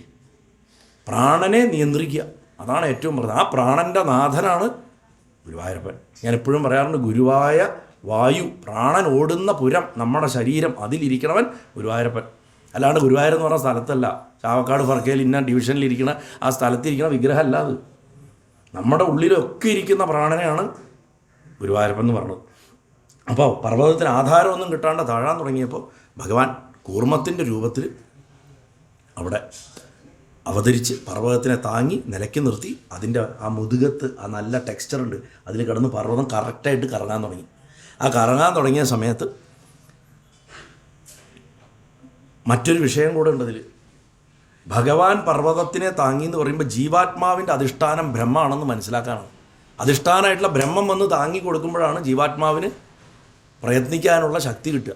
അതായത് എന്ത് കാര്യത്തിലും ഈശ്വരോന്മുഖമായിട്ട് ചെയ്തു കഴിഞ്ഞാൽ നമ്മൾ പോലും വിചാരിക്കാത്ത സഹായം എവിടുന്നെങ്കിലും വരും. നമ്മുടെ ഒരു കാത്തലിക് വേർഡ് എടുത്തു കഴിഞ്ഞാൽ ഗ്രേസ് ഫ്രം പ്രോവിഡൻസ്, അത് വരും, ഒരു സംശയമില്ല. അങ്ങനെ സംസാരരൂപമായിട്ടുള്ള സമുദ്രത്തിൽ വാസന അഥവാ സംസാരത്തിൻ്റെ വാസനാരൂപമായിട്ടുള്ള വാസുകിയെ കൊണ്ട് കടയുമ്പോൾ അതിൽ നിന്ന് എന്താ ഉണ്ടാവുക? വാസുകി എന്ന് പറഞ്ഞു കഴിഞ്ഞാൽ സംസാരവാസനയാണ്. വൃത്രൻ എന്തായിരുന്നോ അത് തന്നെയാണ് വാസുകി. ഇവിടെ വാസുകിയുടെ നിദ്ര അഥവാ ഉറക്കം, തമോ ഗുണം, അവിദ്യ, ഇതൊക്കെ വാസുകിയാണ്. ഈ കഥയിൽ വാസുകി റെപ്രസെൻ്റ് ചെയ്യണത് അതാണ്. അപ്പോൾ നമ്മൾ ഈ വലിക്കുമ്പോൾ എന്താ സംഭവിക്കുക? തമോ ഗുണം വർദ്ധിക്കും. ഫിസിക്സിൽ ഫിസിയോളജിയിൽ പറഞ്ഞു കഴിഞ്ഞാൽ മസിൽസിലൊക്കെ ലാക്റ്റിക് ആസിഡ് കൂടും. ലാക്റ്റിക് ആസിഡ് കൂടിക്കഴിഞ്ഞാൽ മസിൽ വേദനിക്കാൻ തുടങ്ങും. കുറച്ച് നേരം അധ്വാനിച്ച് കഴിഞ്ഞാൽ ക്ഷീണം വരും, വയ്യായ വരും, തമോ ഗുണം വർദ്ധിച്ചു എന്ന് വേദാന്തത്തിൻ്റെ ഭാഷയിൽ പറയും. അതുകൊണ്ട് എല്ലാവരും ക്ഷീണിച്ചു. വാസുകിയുടെ തേജസ്സൊക്കെ പോയി. പാവം അങ്ങോട്ട് വലിച്ച് ഇങ്ങോട്ട് വലിച്ച് അതിൻ്റെ കഴുത്തിൽ പിടിച്ചു. എല്ലാവരും കൂടെ അങ്ങോട്ടും ഇങ്ങോട്ട് വലിക്കുകയല്ലേ. ദേവന്മാരുടെ മേലെ ഭഗവാൻ ആ സമയത്ത് മേഘങ്ങളിൽ നിന്ന് മഴ പെയ്യിച്ചു കൊടുത്തു. നമ്മൾ കണ്ടിട്ടില്ലേ, ഭയങ്കര അധ്വാനം ചെയ്യണമെങ്കിൽ പെട്ടെന്ന് കുറച്ച് വെള്ളം എടുത്ത് തലയിൽ കോരി ഒഴിച്ചിട്ട് വീണ്ടും കിടന്നിട്ട് യുദ്ധം ചെയ്യണതും കൃഷി ചെയ്യണതും ഒക്കെ. അതുപോലെ പാവം അസുരന്മാരുടെ തലയിൽ ആരും വെള്ളം ഒഴിച്ചു കൊടുത്തില്ല. അപ്പോൾ ഇവർക്കാണ് ഈ തണുത്ത ജലം കൊണ്ട് കിട്ടിയത്. ഇങ്ങനെയൊക്കെ ശ്രമിച്ചിട്ടും അമൃത് പുറത്തേക്ക് വരാത്തത് കൊണ്ട് ഭഗവാൻ സ്വയം ഇറങ്ങിയിട്ട് കൂടുതൽ ശക്തിയിൽ ഭഗവാൻ അങ്ങോട്ട് കടയാൻ തുടങ്ങി. ആ സമയത്ത് ഭഗവാനെ കണ്ടപ്പോൾ മന്ദരപർവ്വതം പോലെ വേറൊരു പർവ്വതമാണെന്ന് തോന്നിപ്പോയി എന്നാണ്. പർവ്വതരാജനെ പോലെ തോന്നിപ്പിച്ചു. അതായത് ഭഗവാനെ പരമാത്മസ്വരൂപമായിട്ട് തോന്നിയും ജീവാത്മാവിനെ പരമാത്മാവ് കടയണ അവസ്ഥ അതുപോലെ തോന്നിപ്പിച്ചു എന്ന് പറഞ്ഞു. ഭഗവാൻ കടയാൻ തുടങ്ങിയപ്പോഴാണ് വിഷം കലങ്ങി വരാൻ തുടങ്ങിയത് വായിന്ന്. വാസുകിയുടെ വായിന്ന് ആദ്യം വരുന്നത് പ്രപഞ്ചവിഷം, കർമ്മദോഷം. ഇതാണ് മറ്റൊരു മതപദ്ധതിയിൽ നിങ്ങളുടെയൊക്കെ പാപങ്ങൾ എനിക്ക് തരൂ എന്ന് ഒരു ഗുരുനാഥൻ പറയാൻ കാരണം. നിങ്ങളുടെയൊക്കെ പാപങ്ങൾ എനിക്ക് തരൂ എന്ന് പറഞ്ഞു. കാരണം ശൈവ പദ്ധതിയിൽ വരുന്ന ഒരാൾക്കേ അത് പറയാൻ പറ്റുള്ളൂ. അങ്ങനെയുള്ളവരെ ഈശ്വരനെ അച്ഛാന്ന് വിളിക്കുകയുള്ളൂ. അപ്പോൾ അതിൻ്റെ റൂട്ട് എവിടെ കിടക്കണമെന്ന് നിങ്ങൾക്ക് ചിന്തിച്ചാൽ മനസ്സിലാവും. അതുകൊണ്ടാണ് അദ്ദേഹം പുരിയിൽ വന്ന് 12 വർഷം പഠിച്ചു എന്നൊക്കെ പറയണതിൻ്റെ അടിസ്ഥാനം. അഘോര സമ്പ്രദായത്തിലാണ് മഹാദേവനെ അച്ഛാന്നാണ് വിളിക്കുക, പിതാവേ എന്ന് വിളിക്കും. അപ്പോൾ കർമ്മത്തിൻ്റെ വിഷം, പ്രപഞ്ചകർമ്മത്തിൻ്റെ വിഷത്തെ പുറത്തെടുത്തു. ആ പുറത്ത് വന്ന് അത് ലോകത്തിനെ മുഴുവൻ മൂടാൻ തുടങ്ങിയ സമയത്ത് ആത്മാവായിട്ടുള്ള പരമാത്മവസ്തുവായിട്ടുള്ള മഹാദേവന് മാത്രമേ അതിനെ നിയന്ത്രിക്കാൻ സാധിക്കുള്ളൂ എന്നുള്ളത് കൊണ്ട് അദ്ദേഹം അതിനെ മുഴുവൻ തൻ്റെ കൈക്കുമ്പിളിലാക്കിയിട്ട് ഭക്ഷിച്ചു. നീലകണ്ഠൻ എന്ന പേര് വരുന്നത് അങ്ങനെയാണ്. അദ്ദേഹത്തിൻ്റെ കഴുത്തിൽ അത് കട്ടയായി എന്നാണ്. നമ്മൾ പ്രക്ഷിപ്ത കഥകളിലൊക്കെ അമ്മ കഴുത്ത് ഞെക്കി പിടിച്ചു, ഇങ്ങനെ പിടിച്ചു എന്നൊക്കെ പറയും. അതുകൊണ്ട് അവിടെ തങ്ങി നിന്നു, താഴേക്ക് പോയില്ല. അങ്ങനെ താഴേക്ക് പോകാത്ത മാതാ കഴുത്ത് ഞെക്കി പിടിക്കണമെങ്കിൽ ഭഗവാൻ മരിച്ചു പോയിണ്ടോ? അങ്ങനെ ഞെക്കി എന്തായാലും പിടിച്ചിട്ടുണ്ടാവില്ല. ഭഗവാന്റെ കഴുത്തിൽ നീലകണ്ഠമായി തീർന്നു. അതായത് മഞ്ഞുപോലെ വെളുത്തിട്ടാ ശിവനെ ഇരിക്കുക കണ്ടു കഴിഞ്ഞാൽ. കലണ്ടറിൽ കാണുന്ന മാതിരി നീലച്ചിട്ടൊന്നുമല്ല, വെളുന്നിരിക്കും. വെളുത്ത് മഞ്ഞുപോലെ രജതഗിരിനിഭം എന്നാണ്, വെള്ളിമാമല പോലെ ഉള്ള വിഗ്രഹം എന്നൊക്കെയല്ലേ. അഗ്നിയുടെ പോലുള്ള ജട, ഒരു 80 വയസ്സ് പ്രായം കാഴ്ചയിൽ. യോഗിയുടെ ശരീരം, അല്ലാണ്ട് ഈ മെലൂഹയുടെ പുസ്തകത്തിൻ്റെ ചട്ടയെ കാണുന്ന മാതിരി ജിമ്മിൽ നിന്ന് ഇറങ്ങി വരണ പോലെയൊന്നുമല്ല. മുട്ടുവരെ നീണ്ടു കിടക്കുന്ന ദീർഘബാഹുക്കൾ, അതായത് ആജാനുബാഹു എന്ന് പറയുന്നത് ശ്രീരാമൻ മഹാദേവനൊക്കെ ഉള്ള പ്രത്യേകതയാണ്. ഗാന്ധിജിക്കും ഉണ്ടായിരുന്നത് എന്ന് കേട്ടിട്ടുണ്ട്. മുട്ടിൽ തട്ടും കൈപ്പത്തി, ആജാനുബാഹു, മുട്ടിൽ കൈപ്പത്തി തട്ടണമെന്നാണ് അർത്ഥം. അത് മഹാപുരുഷ ലക്ഷണത്തിൽപ്പെട്ടതാണ് സാമുദ്രിക ശാസ്ത്രത്തിൽ. അപ്പോൾ അങ്ങനെയുള്ള ഭഗവാൻ സദാശിവനെ ശരണം പ്രാപിച്ചിട്ടൊരു സ്തുതിയൊക്കെ ഉണ്ട് അവിടെ. ഞങ്ങൾ അങ്ങയെ ശരണം പ്രാപിക്കണോ, 3 ലോകത്തിനെയും ഭസ്മമാക്കണേ, വിഷത്തുനിന്ന് ഞങ്ങളെ രക്ഷിക്കണേ എന്നൊക്കെ പറഞ്ഞിട്ട് 24-ാമത്തെ ശ്ലോകത്തിൽ വിസ്തരിച്ചിട്ടൊരു സ്തുതിയുണ്ട്. ആ സ്തുതി വായിക്കുന്നത് വളരെ നല്ലതാണ്. പ്രത്യേകിച്ച് നമ്മുടെ മനസ്സ് വല്ലാതെ കലുഷമാകുന്ന സമയത്ത്, അല്ലെങ്കിൽ നമ്മുടെ മനസ്സിൽ തെറ്റായ ധാരണ കടന്നുകൂടി അത് നമ്മളെ മതിക്കുമ്പോൾ, അതും അല്ലെങ്കിൽ നമുക്ക് ആരോഗ്യം മോശമാകുമ്പോൾ, ഈവൻ ഭക്ഷണത്തിൽ കൂടെ വിഷം, ഫുഡ് പോയ്സണിങ് അടിക്കുമ്പോൾ പോലും സത്യം പറഞ്ഞു കഴിഞ്ഞാൽ ഈ സ്തുതി ജപിക്കുന്നത് വളരെ നല്ലതാണ്. ചില ആൾക്കാർക്ക് ഫുഡ് പോയ്സണിങ്ങിൻ്റെ ഇഫക്റ്റ് വർഷങ്ങൾ നിൽക്കും, ഒരു തവണ, കുറച്ച് കാലമൊന്നുമല്ല. അതുപോലെ മരുന്നിൻ്റെ ഇഫക്റ്റ് കൊണ്ട് ശരീരത്തിൽ വിഷാംശം കയറി കൂടിയിട്ടുണ്ടെങ്കിൽ, നമ്മളെ എന്തോ ഒരു വിഷാംശം ബാധിച്ചിട്ടുണ്ട്, അത് ചിന്തയാവാം, ഭക്ഷണമാവാം, മരുന്നാവാം, എന്തോ ആവാം ഉണ്ടെന്നുണ്ടെങ്കിൽ നീലകണ്ഠൻ്റെ മന്ത്രമൊന്നും ജപിക്കാൻ നിൽക്കണ്ട. കാരണം മന്ത്രമൊക്കെ വളരെ കഠിനമാണ്, വളരെ അപകടം പിടിച്ച മന്ത്രമാണ്. ഭഗവാന്റെ 3 ബീജാക്ഷരങ്ങളോട് കൂടിയിട്ടുള്ള മന്ത്രമാണ് നീലകണ്ഠ മന്ത്രം. അതിനൊന്നും നിൽക്കാതെ ഭാഗവതത്തിൽ ഈ 8-ാമത്തെ സ്കന്ധത്തിൽ 7-ാമത്തെ അധ്യായത്തിൽ നീലകണ്ഠനെ ദേവന്മാർ സ്തുതിക്കുന്ന ആ ഭാഗം വായിക്കുക. അതിനുശേഷം ഭഗവാൻ ആ മറുപടി പറയും. ദീനരെ രക്ഷിക്കുക എന്നുള്ളത് സമർത്ഥരായിട്ടുള്ള പുരുഷന്മാരുടെ ധർമ്മമാണ്. ഭഗവാന്റെ മായയിൽ മോഹിച്ചിട്ട് തമ്മിത്തല്ലിക്കൊണ്ടിരിക്കുന്ന ജീവനിൽ ഏതൊരുത്തനാണോ കൃപ ചെയ്യണത്, അതായത് ആര് ദ്രോഹിച്ചാലും സ്തുതിച്ചാലും, ഇനി 2 പേര് കലഹിക്കണ കണ്ടാലും അതിൽ പാർട്ടിയായിട്ട് ചേരാണ്ട് സമഭാവനയോട് കൂടിയിട്ട് കാണാൻ ശ്രമിക്കുന്ന ഒരുത്തനുണ്ടെങ്കിൽ അവനാണ് യഥാർത്ഥ ഹരിയുടെ ഭക്തൻ. അതുകൊണ്ട് ലോകത്തിന് വന്നിട്ടുള്ള ഈ ദുരന്തത്തിനെ ഈശ്വരൻ്റെ ഉപാസനയായിട്ട്, ഹരിക്കുള്ള ഉപാസനയായിട്ട് ഞാൻ ഭക്ഷിക്കണമെന്ന് പറഞ്ഞിട്ട് ഹാലാഹലത്തെ ഭഗവാൻ ഭക്ഷിക്കുന്നു. ആ ഹാലാഹലത്തെ ഭഗവാൻ ഭക്ഷിക്കുന്നതോട് കൂടിയിട്ടാണ് ഭഗവാൻ നീലകണ്ഠൻ എന്നുള്ള പേര് വരുന്നു. തപ്യന്തേ ലോകതാപേന സാധവ പ്രായശോചന പരമാരാധനം തദ്ധി പുരുഷസ്യാഖിലാത്മന. ഭഗവാന്റെ ഏറ്റവും ഉത്കൃഷ്ടമായിട്ടുള്ള ആരാധന എന്ന് പറയുന്നത് അന്യജനങ്ങൾക്ക് വേണ്ടിയിട്ട് അന്യൻ്റെ ദുഃഖം മാറ്റാൻ വേണ്ടിയിട്ട് പ്രയത്നിക്കണവനാണെന്ന്, ഒന്നും തിരിച്ചു കിട്ടാൻ പ്രതീക്ഷിക്കാണ്ട്. അതാണ് മഹാദേവൻ പറയണത് ഏറ്റവും. ഇത് തന്നെ നാരദൻ പറഞ്ഞത് ഞാൻ ഇന്നലെ പറഞ്ഞത്. എങ്ങനെയാണ് ജനാർദ്ദനൻ സന്തോഷിക്കുന്നത്, ദുഷ്യത്യാശു ജനാർദ്ദന എന്ന് പറയുന്നുണ്ട് മറ്റൊരു ഘട്ടത്തിൽ. ഇതൊക്കെ അന്യനെ, അതുകൊണ്ടാണ് വിവേകാനന്ദ സ്വാമി പറഞ്ഞത്, നിങ്ങൾ ദരിദ്രനാരായണന്മാരെ സേവിക്കുക, വീടിൻ്റെ പുറത്തിറങ്ങി നോക്ക്, അവിടെ ഇരിക്കുന്നുണ്ട് ഭക്ഷണം കിട്ടാതെ രോഗാതുരരായിട്ട് കിടക്കുന്നവരുണ്ട്, അവരിൽ ഭഗവാനെ കണ്ട് സേവിക്കുന്നു. പക്ഷേ ഇന്ന് നടത്തുന്ന സോഷ്യൽ സർവീസ് അങ്ങനെയല്ല. ഇത് കൊടുത്തു കഴിഞ്ഞാൽ അവരുടെ നിസ്സഹായതയെ മുതലെടുത്തുകൊണ്ട് 4 ഫോട്ടോ എടുത്തു അപ്പം തന്നെ ഫേസ്ബുക്കിലിടും. അത് നാരായണ സേവയൊന്നുമല്ല. ഈ കൈ കൊടുക്കണത് ഈ കൈ അറിയരുതെന്ന് പറയണതിൻ്റെ ഒരു സത്യമുണ്ട്. അത് അങ്ങനെ ചെയ്താൽ തന്നെ അതിൻ്റെ മഹത്വം മനസ്സിലാവുള്ളൂ. നമുക്ക് തിരിച്ചൊരു ഉപകാരം ചെയ്യാൻ സാധിക്കാത്ത ഒരാൾക്ക് വേണം നമ്മൾ സേവ ചെയ്യാൻ. അങ്ങനെ ഭഗവാന്റെ ആ വിഷപാനം കണ്ടിട്ട് സകല പ്രജകളും ഭഗവാനെ സ്തുതിച്ചു. വീണ്ടും അതിൻ്റെ സമുദ്രമഥനം തുടർന്നു. കാമധേനു ഉണ്ടായി. അതിനുശേഷം ഉച്ചൈസർവസ് എന്ന് പറഞ്ഞ കുതിര വരുന്നു. ആ കാമധേനുവിനെ മുനിമാർ കൊണ്ടുപോയി. ഉച്ചൈസർവസിനെ മഹാബലി എടുത്തു. അത് പിന്നീടാണ് തട്ടിയെടുത്തത് ഇന്ദ്രൻ. ഐരാവതം വന്നു. ഐരാവതത്തിന് ഇന്ദ്രൻ എടുത്തു. കൗസ്തുഭമണി, ഐരാവതം ഇതിനു മുന്നുമുണ്ട്, പക്ഷേ ഇതിന്ന് വീണ്ടും ആവിർഭവിക്കും. കൗസ്തുഭം എന്ന് പറയുന്ന ആ രത്നം വന്നപ്പോൾ അത് ഭഗവാൻ തൻ്റെ കഴുത്തിൽ അണിഞ്ഞു. കൗസ്തുഭം എന്ന് പറഞ്ഞാൽ ഇങ്ങനെ താഴെ മാലയായിട്ട് കെട്ടിത്തൂക്കണമെന്ന് നമ്മുടെ വിചാരം. അങ്ങനെയല്ല, സ്ത്രീകൾ പറഞ്ഞാൽ ചോക്കർ കണ്ടിട്ടില്ലേ, ചോക്കർ, ശരിക്കും ചോക്കറാണ്, കഴുത്തിൽ ഇങ്ങനെയാണ് കിടക്കുക. അവിടെ അത്ര വലിയൊരു രത്നമാണ് കൗസ്തുഭം. മരതകത്തിൻ്റെ നിറം, മരതകം തന്നെയാണ് കൗസ്തുഭം. അതൊരു ദിവ്യമായിട്ട്, അതിന് കൗസ്തുഭത്തിനെക്കുറിച്ച് മാത്രം തന്നെ അനവധി പറയാനുണ്ട്. ഭഗവാനേ, സ്വർഗത്തിൻ്റെ ശോഭയെ വർദ്ധിപ്പിക്കണ കൽപ്പവൃക്ഷമാണ് പിന്നെ പുറത്തു വന്നത്. അതിനുശേഷം അപ്സരസ്സുകൾ വന്നു. ലക്ഷ്മീദേവി പ്രത്യക്ഷപ്പെട്ടു. ലക്ഷ്മീദേവി നോക്കിയപ്പോൾ ദോഷമില്ലാത്ത ഒരുത്തനെ നോക്കി. ആരെയാണ് താൻ ആശ്രയിക്കേണ്ടത് നോക്കിയപ്പോൾ ഭഗവാനെ മാത്രം കണ്ടു. ഓരോരുത്തരെ പറയുന്നുണ്ട്, ഓരോ ദേവന്മാർക്ക് ഇന്നിന്ന ദോഷങ്ങളുണ്ടെന്നൊക്കെ പറയുന്നുണ്ട്. അങ്ങനെ ദോഷമില്ലാത്ത നാരായണനെ, ഹരിയെ ഭർത്താവായിട്ട് സ്വീകരിക്കുക ചെയ്തു. ബ്രഹ്മാവിനെയും ഇന്ദ്രനെയും ശിബിയെയും കാർത്തവീരനെയും ഒക്കെ, മാർക്കണ്ഡേയൻ, ഇവരെയൊക്കെ നോക്കുന്നുണ്ട് ദേവി. ഇവരെ ആരും പറ്റാതെ മംഗളകരവും ശുദ്ധവുമായിട്ടുള്ള രൂപം ഉള്ള ഒരാളെ താൻ സ്വീകരിക്കുള്ളൂ എന്നുള്ള നിശ്ചയം കൊണ്ട് സർവദാ സർഗുണസമ്പന്നനും പ്രാകൃത ഗുണങ്ങൾക്ക്, പ്രകൃതിയുടെ ഒരു നിയമങ്ങൾക്കും ബാധകത്വം ഇല്ലാത്തൊരുത്തൻ, അത് ബാധിക്കുന്നില്ലേ ഭഗവാനെ. അങ്ങനെയുള്ള ആ മുകുന്ദനെ ദേവി വിവാഹം ചെയ്ത സമയത്ത് സകല ദേവന്മാരും പുഷ്പവൃഷ്ടി ചെയ്തു എന്നാണ്. അതിനുശേഷമാണ്, അമ്മയ്ക്ക് ശേഷം വരുന്ന ആളാണ് വാരുണി. അവളാണ് മദ്യത്തിൻ്റെ ദേവത. ആദ്യം വരണം, അമൃതത്തിന് മുമ്പ് മദ്യമാണ് വരുന്നത്. ഇനി ഈ മാറിയും മറിഞ്ഞ് ഈ ലക്ഷ്മിക്ക് തൊട്ട് മുമ്പ് ചേട്ട വന്നിട്ടുണ്ട്, ജ്യേഷ്ഠാഭഗവതി വരുന്നുണ്ട്.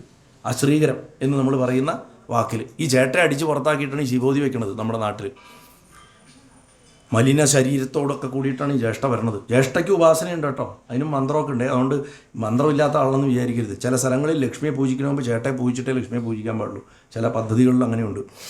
അതിനുശേഷം വാരുണിക്ക് ശേഷം, വാരുണി വന്ന ഉടനെ ദേവന്മാർക്ക് പിടിക്കാൻ പോകാൻ പറ്റുമ്പോഴേക്കും മദ്യല്ലേ, അസുരന്മാർ ചാടി വീണ് തട്ടിക്കൊണ്ടുപോയി. ബിവറേജസ് തുറന്ന ഉടനെ ഇടിച്ച് കയറുന്നതൊക്കെ അസുരന്മാരാണ്. അപ്പോൾ അങ്ങനെ എടുത്തുകൊണ്ട് പോയി, കംപ്ലീറ്റ് പോയി. അത് കഴിഞ്ഞ് ഏറ്റവും അവസാനമാണ് അമൃത കലശുമായിട്ട് ആ ധന്വന്തിരി ഭഗവാൻ ഉയർന്നു വരുന്നത്. ധന്വന്തിരി വന്ന് ആ ആയുർവേദത്തിൻ്റെ പജ്ഞാതാവായിട്ടുള്ള ധന്വന്തിരി മൂർത്തി ആ അമൃത കലശമായിട്ട് ഇങ്ങനെ ഉയർന്നു വരുമ്പോഴേക്കും ലോഭികളായിട്ടുള്ള അസുരന്മാർ ചാടി വീണ് ആ അമൃത കലശത്തിന് അദ്ദേഹത്തിൻ്റെ കയ്യിൽ നിന്ന് തട്ടിപ്പറിച്ച് ഓടി രക്ഷപ്പെട്ടു. ഈ സമയത്ത് ദേവന്മാർ പരാതി പറഞ്ഞു, ഭഗവാൻ വിഷമിക്കേണ്ട, ഞാൻ എൻ്റെ മായ കൊണ്ട് ഇവരെ പരസ്പരം കലഹിപ്പിച്ചിട്ട് നിങ്ങളുടെ കാര്യം ഞാൻ നടത്തിത്തരാം. കാരണം ഞാൻ ആദ്യമേ നിങ്ങൾക്ക് വാക്ക് തന്നിട്ടുണ്ട്, അവർക്ക് ഇതിൻ്റെ ഫലം അധ്വാനം മാത്രമായിരിക്കും എന്ന് പറഞ്ഞ് തൻ്റെ പൂർണ്ണ മായ അങ്ങോട്ട് പുറത്തെടുത്തു. ഭഗവാന്റെ മായയുടെ ശക്തിയുടെ പാരമ്യത എന്താണെന്ന് ചോദിച്ചാൽ അത് മോഹിനിയാണ്. അതുകൊണ്ട് ശരിക്കും മായയെ ജയിക്കാൻ മോഹിനി ഉപാസിക്കാൻ പറയും. മോഹിനിയെ വേറൊന്നിനും ഉപാസിക്കും. സൗന്ദര്യം കൊണ്ടുള്ള ദൃഷ്ടിദോഷം പോകാൻ. സൗന്ദര്യം കൊണ്ട് ദൃഷ്ടിദോഷം വരും മനുഷ്യർക്ക്, ഭയങ്കര അപകടമാണ് അത്. ഇപ്പം ഞാൻ പറയാം, മുടി ധാരാളമുള്ള ആൾക്കാർക്കൊക്കെ ജീവിതത്തിൽ ഒരുപാട് ദുഃഖങ്ങളുണ്ടാവും. ശ്രദ്ധിച്ചിട്ടുണ്ടോ? നല്ലോണം മുടിയുള്ളവർക്ക് ജീവിതത്തിൽ ദുഃഖം വളരെയധികമായിരിക്കും. അല്ലെങ്കിൽ വളരെ നല്ല സൗന്ദര്യമുള്ള ആൾക്കാർക്ക് ജീവിതത്തിൽ വളരെയധികം ദുഃഖങ്ങൾ സംഭവിക്കും. അതിനൊക്കെ കാരണം എന്താണെന്ന് വെച്ച് കഴിഞ്ഞാൽ നമ്മളൊക്കെ മനസ്സിൻ്റെ തലത്തിലാണ് വൈബ്രേറ്റ് ചെയ്യണം. അത് ആൾക്കാർക്ക് മനസ്സിലാവില്ല. ഒരാളുടെ ചിന്ത വലിയ ഉപദ്രവം ചെയ്യുന്നുണ്ട്. ഞാൻ അതിൻ്റെ ദ്രോഹം ഏറ്റവും കൂടെ കണ്ടിട്ടുള്ളത് ഈ കല്യാണങ്ങളുടെ അവിടെയാണ്. ഈ വിളിച്ചു വരുത്തുന്ന ആൾക്കാർ അവിടെ കസേരയിൽ ഇരുന്നിട്ട് കണ്ടാൽ മതി, ഡ്രസ്സ് ചെയ്ത് വന്നിരിക്കുന്ന കണ്ടില്ലേ, ഇതാണ് മേക്കപ്പ് കുറേ ഓവറാണ്, പിന്നെ ഭക്ഷണം കഴിച്ചാൽ അതിനെയും കുറ്റം. ഇങ്ങനെ ശാപവും നെഗറ്റീവും മാത്രം പറഞ്ഞ അന്തരീക്ഷത്തിലാണ് വിവാഹം നടക്കുന്നത്. അതുകൊണ്ട് കഴിയുന്ന ആരെയും വിളിക്കാതെ കല്യാണം നടത്തുന്നത് ഏറ്റവും നല്ല. കാരണം അതാണ് അതിൻ്റെ അവസ്ഥ. കഴിയുന്നത് ആരെയും വിളിക്കാതെ, അധികം വിളിക്കാതെ ഗൃഹപ്രവേശം നടത്തുക, കടയുടെ ഇനോഗ്രേഷൻ നടത്തുക, ഇതൊക്കെ ചെയ്തു കഴിഞ്ഞാൽ ഈ പറയുന്ന നെഗറ്റിവിറ്റികളൊക്കെ ഒരു വലിയ പരിധിയോളം അവോയ്ഡ് ചെയ്യാൻ സാധിക്കും. ഇത് ശരിക്കും ബാധിക്കും. ഇതിനൊരു ഊർജ്ജമുണ്ട്. അപ്പോൾ ആ ഒരു ഊർജ്ജം നശിപ്പിച്ച് കളയാനായിട്ട് മോഹിനിയെ ഉപാസിക്കാൻ പറയും. സൗന്ദര്യം കൊണ്ടുള്ള ദൃഷ്ടിദോഷം. ശരിക്കും ദൃഷ്ടിദോഷങ്ങൾക്കൊക്കെ ആരാധിക്കേണ്ടത് ദുർഗയാണ്. ദൃഷ്ടി ദുർഗ എന്ന് പറഞ്ഞിട്ടൊരു ഭാവം തന്നെയുണ്ട്. അതിന് മന്ത്രമുണ്ട്, ഹോമമൊക്കെ ചെയ്യും. അതിന് ദൃഷ്ടി ദുർഗ മന്ത്രം കൊണ്ടുള്ള ഹോമമുണ്ട്. പക്ഷേ സൗന്ദര്യം കൊണ്ടുള്ള ദൃഷ്ടിദോഷത്തിന് പ്രത്യേകിച്ച് മോഹിനി. ഇനി രണ്ടാമത് വേറൊരു കാര്യത്തിനും കൂടെ മോഹിനി ഉപാസിക്കും. നമുക്കെതിരെ ഗൂഢാലോചന നടക്കുന്നുണ്ട്. ഗൂഢാലോചനകൾ ആൾക്കാർ ചെയ്യേണ്ടതെന്നുണ്ടെങ്കിൽ ആ ഗൂഢാലോചന തകർക്കാൻ ഏറ്റവും ബെസ്റ്റ് മോഹിനിയെ പ്രാർത്ഥിക്കുക. അമ്മയെ പോലെ ഗൂഢാലോചന പൊളിക്കാൻ പറ്റിയ ഒരാളില്ല. കാരണം അസുരന്മാരുടെ ഗൂഢാലോചന തകർത്ത ആളാണ്. മാത്രമല്ല ഈ ഗൂഢാലോചന ഇടയിൽ ഏതെങ്കിലും നമ്മൾ സ്റ്റൂജ് എന്ന് പറയില്ലേ, വേഷം മാറിയിട്ട് ഇപ്പുറത്ത് വന്നിരിക്കണം, നമ്മുടെ സൈഡിൽ ഇരുന്നിട്ട് കപ്പലിലാണ് കള്ളൻ എന്ന് കണ്ടുപിടിക്കണമെങ്കിൽ നമുക്ക് തോന്നുകയാണ് നമ്മുടെ കൂട്ടത്തിൽ തന്നെയാണ് കുഴപ്പക്കാരൻ ഇരിക്കണതെന്ന് കണ്ടുപിടിക്കണേ. ആ കുഴപ്പക്കാരനെ തിരിച്ചറിയാനും മോഹിനി ഉപാസിച്ചാൽ മതി. രാഹുവിനെ കണ്ടെത്തി തല വെട്ടിക്കൊടുത്ത ആളും അല്ലേ. അപ്പോൾ ഭഗവാൻ അതിസുന്ദരിയായിട്ടുള്ള ഒരു എന്താ പറയുക രൂപമെടുക്കുന്നതിന് മുമ്പ് അസുരന്മാരെ ഒന്ന് നോക്കിയത്രേ. അതോടുകൂടി അവരുടെ ഇടയിൽ കലഹമുണ്ടായി. എനിക്കാദ്യം വേണം പറഞ്ഞാൽ അവർ തന്നെ കടന്ന് തമ്മിൽ തല്ലാൻ തുടങ്ങി. അമൃത് എനിക്ക് വേണം എന്ന് പറഞ്ഞിട്ട് തമ്മിൽ തല്ലാൻ തുടങ്ങി. ഈ സമയത്ത് ഭഗവാൻ വാക്കുകൾക്കൊക്കെ അതീതമായിട്ടുള്ള മായാശക്തി കൊണ്ടുള്ള മോഹിനി രൂപം ധരിച്ചു എന്നാണ്. അപ്പോൾ നമ്മുടെ ഗ്രാമത്തിലൊക്കെ കൽപ്പാത്തി തേരിനൊക്കെ ഗുരുവായൂരപ്പനെ നാരായണനെ ഒരു ദിവസം മോഹിനിയായിട്ടാണ് വേഷം കെട്ടിക്കുക. അത് സൗന്ദര്യം എന്ന് പറഞ്ഞാൽ അത്രയും സൗന്ദര്യമാണ്. ശരിക്കും ഗുരുവായൂർ ഏകാദശി ദിവസം ഗുരുവായൂരപ്പൻ്റെ രൂപം മോഹിനിയാണ്. അലങ്കരിക്കാറില്ല എന്നേ ഉള്ളൂ. സങ്കല്പത്തിൽ ഭഗവാന് സ്ത്രീയുടെ രൂപമായിരുന്നു. ഇങ്ങനെ വലിയ അമൃതിൻ്റെ കുടമൊക്കെ ഇങ്ങനെ വെച്ചിട്ട് അതിൽ നിറച്ച് പാലൊക്കെ നിറയ്ക്കും. എന്നിട്ട് അതൊക്കെ വെച്ചിട്ടാണ് അലങ്കരിക്കുക. നല്ല രസമാണ് കാണാൻ.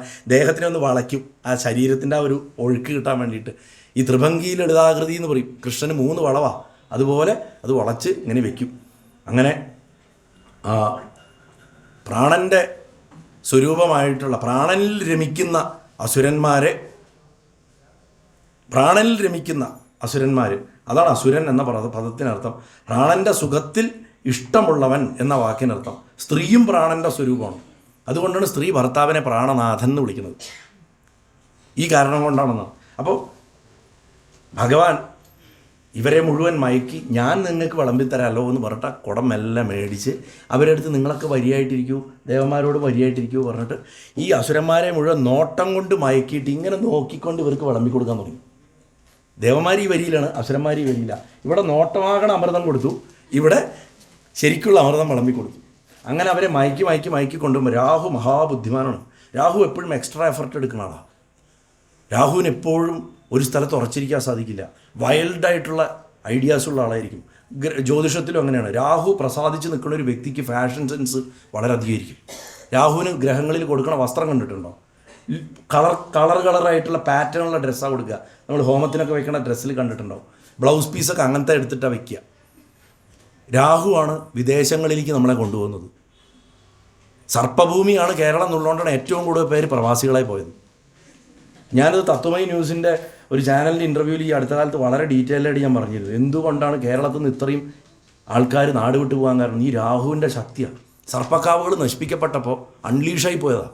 അതോടുകൂടി ജനങ്ങൾ മുഴുവൻ നാട് വിട്ടുപോയി. ഏറ്റവും ഇൻ്റലക്ച്വൽ ഡ്രെയിൻ സംഭവിച്ച സംസ്ഥാനമാണ്. രാഹുവിൻ്റെ പവർ അത്രയാണ്. രാഹുവിൻ്റെ പ്ലസ്സും ഉണ്ട് മൈനസും ഉണ്ട്. രാഹു നമ്മുടെ മനസ്സിനെ കലുഷാക്കും. എന്തിനും തലതിരിച്ചേ ചിന്തിക്കുള്ളൂ. രാഹു ലഗ്നത്തിൽ വന്നാൽ ഓട്ടോമാറ്റിക്കലി കേതു 7ാം ഭാവത്തിലാണ് വരിക. അങ്ങനെയുള്ളവരുടെ പേഴ്സണൽ ലൈഫ് നാശമായിരിക്കും. രാഹുവിന് തലയുള്ളൂ, ശരീരമില്ല.